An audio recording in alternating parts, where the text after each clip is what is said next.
ലോകമെമ്പാടുമുള്ള ജനത ഇന്ന് തൊഴിലാളി ദിനമായിട്ട് ആഘോഷിക്കുകയാണ്. ഒരു തൊഴിലാളിയെ കുറിച്ച് കേൾക്കുമ്പോൾ ആദ്യമായിട്ട് നമ്മുടെ ഹൃദയങ്ങളിലേക്ക് ഓടി വരുന്ന ഗുണം എന്ന് പറയുന്നത് കഠിനാധ്വാനമാണ്. ഓരോ തൊഴിലാളിയും കഠിനാധ്വാനത്തെയാണ് പ്രതിദാനം ചെയ്യുന്നത്. പലപ്പോഴും നമ്മൾ ചിന്തിക്കുന്നത് ഈ കഠിനാധ്വാനം എന്ന് പറയുന്നത് മാനുഷികമായിട്ടുള്ള ഒരു ഗുണമെന്നാണ് ചിന്തിക്കുന്നത്. പക്ഷേ അത് ദൈവികമാണെന്നാണ് യേശു കർത്താവിന്റെ വാക്കുകൾ സ്ഫുരിക്കുന്നത്. യോഹന്നാന്റെ സുവിശേഷം 5-ാം അധ്യായം 17-ാമത്തെ വാക്യത്തിൽ പറയുന്നത് ഇങ്ങനെയാണ്: എന്റെ പിതാവ് ഇന്ന് വരെ പ്രവർത്തിച്ചുകൊണ്ട് ഇരിക്കുകയാണ്, ഞാനും പ്രവർത്തിക്കുന്നു. അതേ, യേശു കർത്താവ് തന്റെ 33.5 വർഷക്കാലം 3.5 വർഷക്കാലം കഠിനാധ്വാനം ചെയ്തു എന്നാണ് വേദപുസ്തകം നമുക്ക് പറഞ്ഞു തരുന്നത്. അതേ, കഠിനാധ്വാനത്തിലൂടെ അത്ഭുതങ്ങൾ നമുക്ക് സൃഷ്ടിക്കുവാനായിട്ട് സാധിക്കും. പലപ്പോഴും നമ്മളിൽ പലരും കഠിനാധ്വാനം ചെയ്ത് മടുത്തു പോകുന്നവര് ആണ്.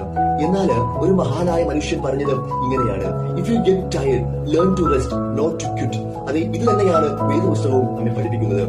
അധ്വാനിക്കുന്നവരും ഭാരം ചുമക്കുന്നവരുമായിട്ടുള്ളവരെ എല്ലാവരും എന്റെ അടുക്കൽ വരുവിൻ, ഞാൻ നിങ്ങളെ ആശ്വസിപ്പിക്കുമെന്ന് യേശു കർത്താവ് പറയുന്നുണ്ട്.